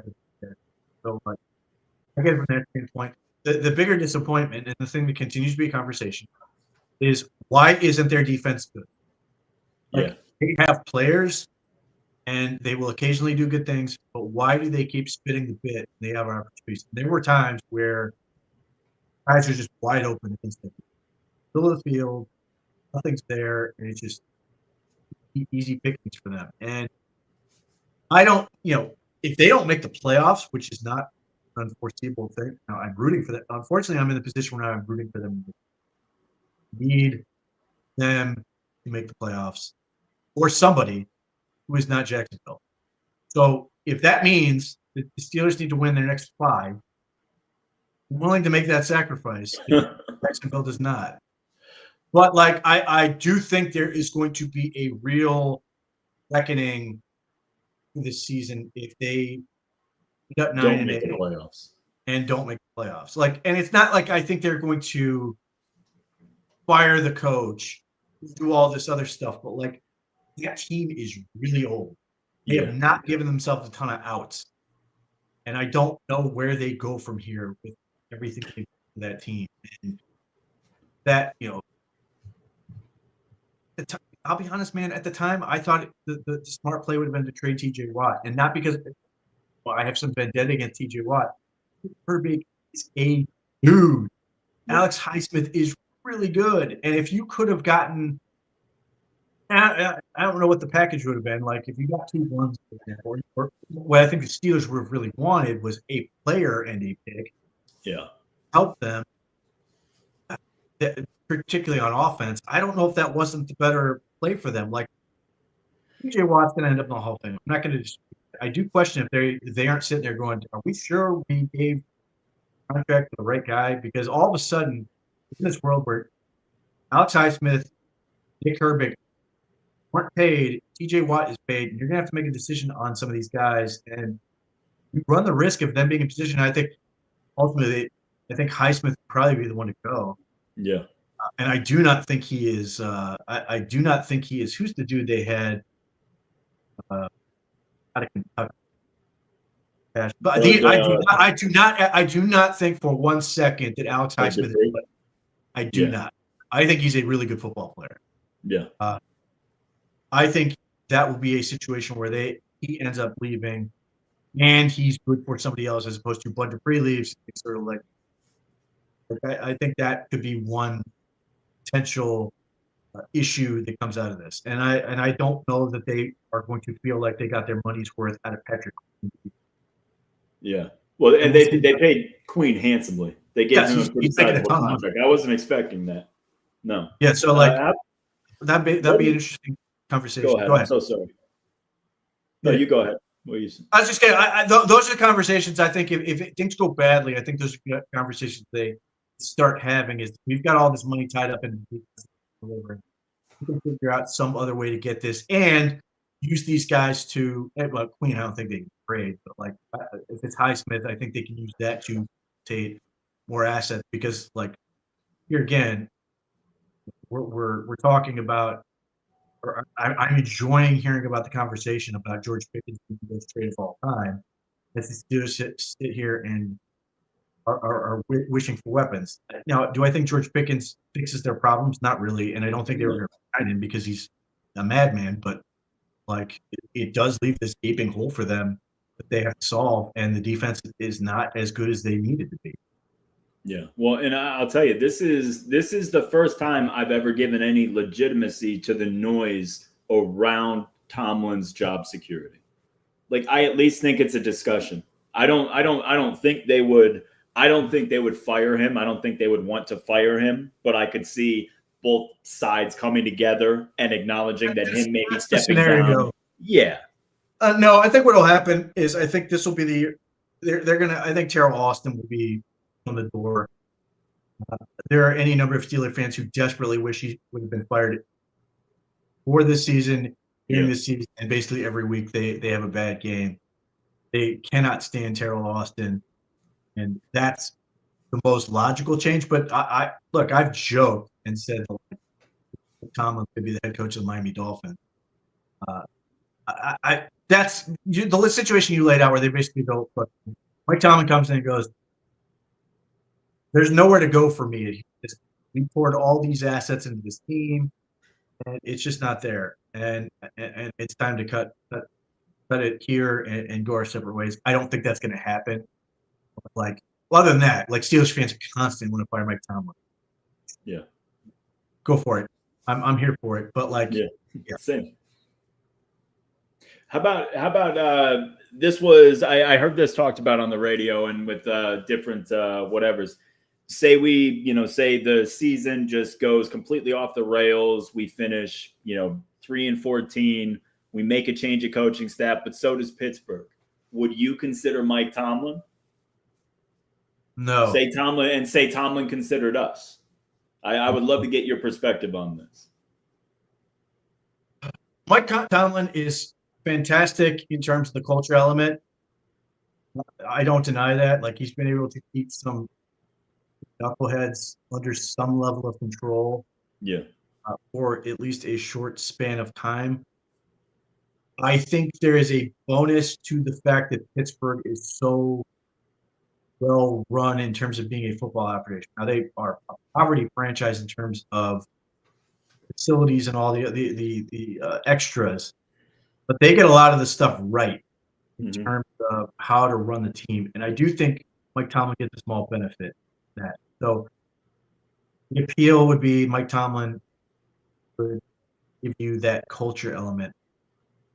That's not enough for me. I don't feel good about like necessarily him hiring assistants. I don't think he's done a very good job of hiring assistants. Yeah. A lot of them. And on a job like this one, you need to be really good, and you need to have a really good offensive coordinator, and you need to have all these things. And I think the hire they made at OC, getting the FedEx air in there, has been fine. They've whiffed a lot. Yeah. Coordinator. So that's where I sort of worry.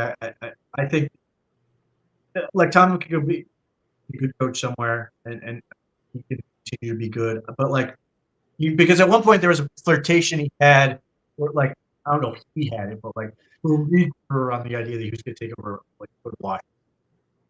It was like, yeah, he'll fix some of the stuff, but like, there's a level of dysfunction you can't get around if he doesn't. And the other thing, Mike Tomlin is the other big issue I have with Mike Tomlin. One of the worst game managers. Awful.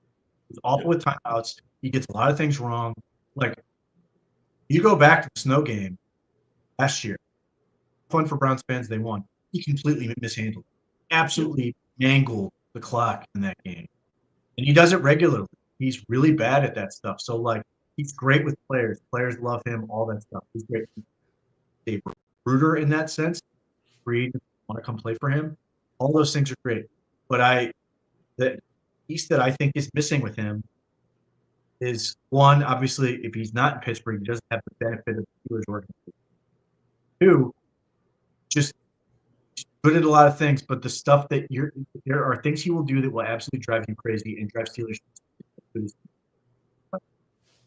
He's really bad at things he should be way better at this point. And if it would be one thing if he was to say, "I suck at the clock. I'm going to hand this thing off and tell somebody else. Just tell me when to take timeouts and when to do things." He doesn't do that. Like, that's the other element. He's never addressed this glaring weakness. He's a Hall of Fame coach. Like, he's one of the best to ever do it in terms of like. So it sounds legitimately insane for me to go, absolutely no in my comment. I just, too many things where I've watched him do where I'm just like, this is problematic. Well, but Pete, there's nuance to it. There's nuance to that whole situation because you nailed it. The Pittsburgh Steelers are like they are the standard in terms of NFL franchises for how it's run. I mean, maybe not necessarily the standard, but they are one of the most respected organizations. They have the Steeler way. The standard is the standard, all that stuff. But here's a guy who inherited Ben Roethlisberger on his way into his prime. So you inherited a Hall of Fame quarterback on the way to his prime, and you rode that as long as you could. But ever since Ben Roethlisberger became a non-Hall of Fame quarterback, the Pittsburgh offense has been stuck in the mud. And you got to pin that on Tomlin because he hasn't made the right hires. They haven't made the right moves. And maybe organizationally, they never went all in to fix the quarterback position. But that's all on his watch. And I have to believe that if he, slammed a flag down on this guy, or I need that guy, or we need to make a move for this, they'd give it to him, or at least to a degree. The problem is the Steelers don't fire guys. Like, if you sign him to a contract, you're stuck with him. So, like, this drove Steelers fans crazy. The last offensive coordinator, because he can get rid of him, even though they wanted to. So, like, I think there are a lot of things Tomlin does really well.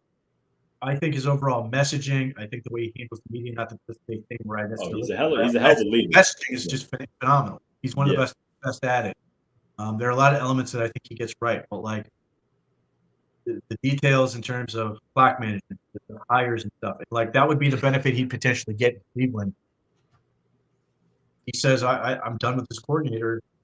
Browns would get rid of him. But like there is an amount of loyalty he has to some of his guys who haven't been very good too. So like, but like his hires have not been good. One of the best to ever do it. So if anybody says I'm insane for not winning Tomlin, you're probably right. But there are just issues I have, and some of it may just come down to some deep-seated disgust. The idea of Mike Tomlin wearing the brown and orange and all this other stuff. Yeah, I don't like it. I don't like it at all. All right, well let's close things off with a little bit of draft talk. All right. Now, I want to say after Jacksonville's win, they're somewhere in the frickin' 30s because they're, assholes. But either way, so early 20s for the Jaguars, 6 overall for the Brownies. Who are you looking at 6 overall right now? And I'm going to give you 2 questions. Number one, obviously non-quarterback. Who are you looking for at number 6? And question number 2, if the Tennessee Titans are sitting at the number 1 pick, are you willing to trade up to number 1 to get a Mendoza or a Ty Simpson or a Dante Moore if he comes out? I mean, obviously, I 2 of those 3 I think are going back to school. But let's just, for the sake of hypothetical, say they come in. What's that? You have 2 of the 3 going back to school. That's interesting. You don't think Simpson is going to go back to school? No. I think it's a decent chance. I think he.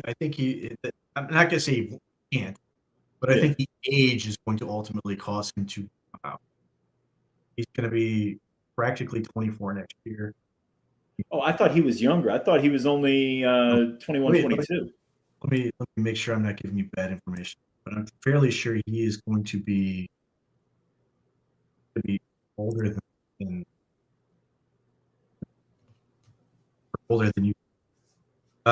My inclination immediately is he's already 22.9 right now. 23. momentarily, and then Yeah. obviously be 24 a year. So I think he will leave. At this moment, and let's say, because there's a couple different ways to look at this, but let's operate in the understanding that like Mendoza and another quarterback are in the draft, and they're both coming. The answer to your question right now is no. Not really. Can't wilt away that many assets. Now, we're in March, and all of a sudden I go, wow, look at the line and all this setup. Okay. Maybe that's a new conversation, but based on the information we're at right now, right this second, I'm looking at 2 players at the 6th pick in the draft, and I might even try to trade down a little. Yeah. Nothing dramatic, but maybe I'm trying to maneuver my way. Somebody's like, all right, well, if Caleb Downs is sitting there on the board, I'm absolutely sitting straight down and just rubbing everybody's face. Yeah. No, at that point, I want either Mekhi Lemon or Carnell Tate. And you're talking at 6. You want Mekhi or Tate. Yeah. Like those guys, one, it's a weird draft class in terms of the super premium. I don't know how that's going to shake out. Well, like I presume at this point, Ruben Vanderarville reads. I assume one, if not both quarterbacks. Yeah. After that, who the hell knows?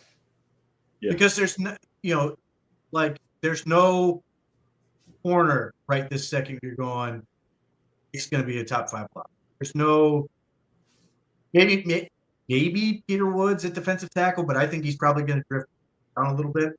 Yeah.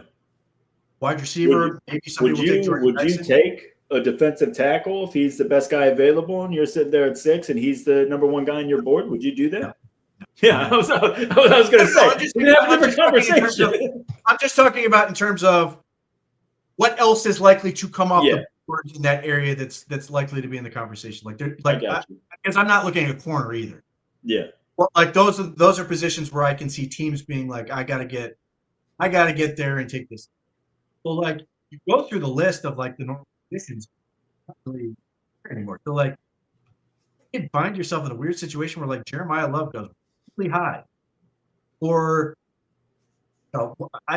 maybe one of the linemen will end up going that high. Maybe Fano is going to end up going that high. I don't know what he was. Even the Utah game, maybe there's somebody else who can sort of creep up in that and do what Armand Membu did last year. Mm-hmm. Like that's where I sort of get a little worried. Like you're gonna have to be up high to take some of these premium picks. So like I don't want to get out of the top 10 if I can help it. Like I'd love to get a bit further down and add what would then be assets for 20. Yeah, and that also may be a tough sell because there may not be a whole lot of teams that want to do that. The other thing that's another weird dynamic. There is the possibility that a team is willing to move down from 1 or to a small discount because teams aren't as eager to move up because everybody's sitting there and going, we're waiting until 2027. A lot will depend on who's there. But based on the information we have, Kyle Lemon, Carnell Tate. Now, I would like more clarity on Carnell Tate's injury situation and all this and what's actually if it's precautionary or whatever. Kyle Lemon is going to drive people insane because he's 5'11", he's 200 and something pounds, which is fine. Probably a 4-5 guy. Drive people insane because he's not going to start the normal things. Yeah. He plays wide receiver the way Harold Fannin and Quinshon Judkins do everything. He is so good. Not only is he tough, break tackles and do all these other things, like he is just really, really good at being separation. He's really good at, even though, again, he's 5'11" and 200 something pounds, maybe. He wins 50-50 ball. Like he wins at the catch. He uses his body exceptionally well. And if you are looking for comparisons, plays like Jackson Smith and Jigba does. And he is absolutely smoking the competition right now. Oh, yeah. There's the number 1 wide receiver in football. It's not even close. He's killing. Yeah. And then Carnell, he's averaging over 3 yards a route, which is like the magic number for that stand. Like, yes, he's probably likely a pure slot. I don't care. He's freaking good. We do so many things about that. I look at him like JSN. Sign me up for that. Carnell Tate is sort of the exact opposite in terms of he has the exact desirable measurements you have. He's closer to 6'3". Got better long speed. He's more of a pure speed element and looks the part of sort of the franchise wide receiver. And obviously the Ohio State thing, not that much for this for our purposes, but like you'll get people to go, oh, you got to take the Ohio State receiver, look at the track record and all these things. Yeah. Are absolutely fantastic. And Mekhi Lemon, the biggest advantage he has and why I favor him is he's done it longer. Carnell Tate has been extraordinary this season. He has done everything Ohio State that they could. He's done everything this year that they could possibly want, but it did take him a little bit to get going. And obviously, you can sit there and make the argument, well, he was in a log jam and this, that, and the other. Mekhi Lemon's in a log jam too. They've had a lot of receivers at USC. Yes. So those two would both make me very happy. And then at that point, hopefully 19th pick. But even if it's in the 20s, then I'm looking at the offensive line. Yeah. Probably. We'll see. My worry is that you're going to be in a situation where you're potentially talking about taking guys that you sort of in the Caleb McGarry type are like guys who aren't really first round picks but end up going in the first round because they play tackle supply and all this other stuff. And at that point, I understand the argument, but I'm really more interested in getting a premium guard than I am at that point. And a lot of this can change based on where I am. Like, if it's Vega Ione from Penn State, who's just an absolute house. If it's Jennings Dunker, depending on where people have him, if the first round pick, or I was looking at rankings done by Brandon Thorne. He's got him in like the 70s in his rankings, which sign me up. I will take him in the 70s. Hell yeah. Are you completely off of Jordan Tyson because the medicals now? I am. I'm off of him in the sense of the medicals concern me. Yeah. This has been a thing for him. Not that I think he's a bad player by any stretch. Not as efficient as the other guys in terms of like numbers and stuff, but his overwhelming production is really good. But the hamstring scares the crap out of him. Yeah. I'm already dealing with it with Cedric Tillman. Yeah. And those are things that just tend to pop back up. Like, I don't expect he's going to linger through his career with no more hamstring injuries. So that is of concern to me. Whereas a guy like Lemon plays and his body works and all these other things. Look, we'll learn more about this. And if there's more weird medical stuff, but like right now, I would say Jordan Tyson's me out of the group behind Mekhi Lemon and Carnell Tate. I absolutely would sign up for those guys. And if you put those guys in this past year's draft, I don't think they would have gone as high just because of position demand. But like, I think, and obviously JSN will help Mekhi Lemon. But I think unless something weird happens, and maybe it will, because like people get very weird about guys like Mekhi Lemon. They go sit there and go, "You want me to take a 5'11"? Well, yeah. Look at Egbuka. Egbuka is actually a little bit bigger, but like he wasn't like overwhelming. Similar deal. Yeah, similar deal. Yeah, I mean it's the same thing where like JSN and Egbuka both sort of, not that they were expected to go super high, but like just sort of hung around. Yeah. Well, I feel like both guys in their draft lost a little steam, right? Because the JSN draft, if I remember this correctly, there was a lot of people that thought Houston was going to take him with CJ, right? Wasn't that kind of the pairing that people were like thinking, because Houston had the 2 and then they had their 12, right? And they wound up trading up for Will Anderson or whatever. But I feel like Egbuka too, like both of those guys just kind of didn't catch enough hype, and they were just kind of like, they were good prospects, but nobody's going crazy for them. but they're already pros when they wind up showing up at the facility. Ohio State just got them to that point, and they were that good. And it's just like, yeah, I mean, it's just like under the radar guys. Not everybody has to be Megatron to be this incredible prospect. Like you can be nuanced as a receiver, and like you said, do all the little things well. He's not going to wow you with his speed. He's not a huge receiver, but he plays bigger than he is, plays faster than he is. He's got great hands. He runs good routes. I feel like wide receiver is one of those ones that if they don't have those overwhelming traits that pop out, they can definitely fall to the middle of that round. Yeah, so I'll be curious to see if people overanalyze him. I trade down a little bit, pick up something, and then pick him. Or if they don't want to mess with it, they just say, this is our dude, we're getting him. Yeah. Those two are both really impressive. Like, watch him against Iowa, where it's raining, and he's just fucking people. The way he plays, his attitude, everything about him. But yeah, even beyond all that stuff, his numbers in terms of efficiency and the stuff you look for, in terms of both market share production, in terms of when he started dominating, in terms of yards per route run, he crushed it. And so does Tate this year. Yeah. So you're not going to get a whole lot of pushback if you go, man, I had to settle for the 6'3" or low 4'4" or high 4'3" guy. Yeah, coming out of wide receiver U. Yeah, but that's the choice. Whereas Jordan Tyson, who I think is really, really good at the position, there's a part of you that sits there and go, how is he going to hold up? And he's another guy I don't think athletically he's going to do much for you, but like you wonder if he could be more. And I guess this is really really unfair and weird criticism, but like, is he going to turn to Marvin Harrison Jr., where you're sort of like, yeah, but he's not, and maybe Harrison still will be at some point. Yeah, sitting there going, am I gonna have buyer's remorse with this body type and this style as opposed to these other guys? Yeah, no, I'm with you on that. I feel like Harrison. I think Harrison's more a case of just like the wrong style of receiver with the wrong style of quarterback. Like the marriage with Kyler Murray is just it did not work. It has not worked.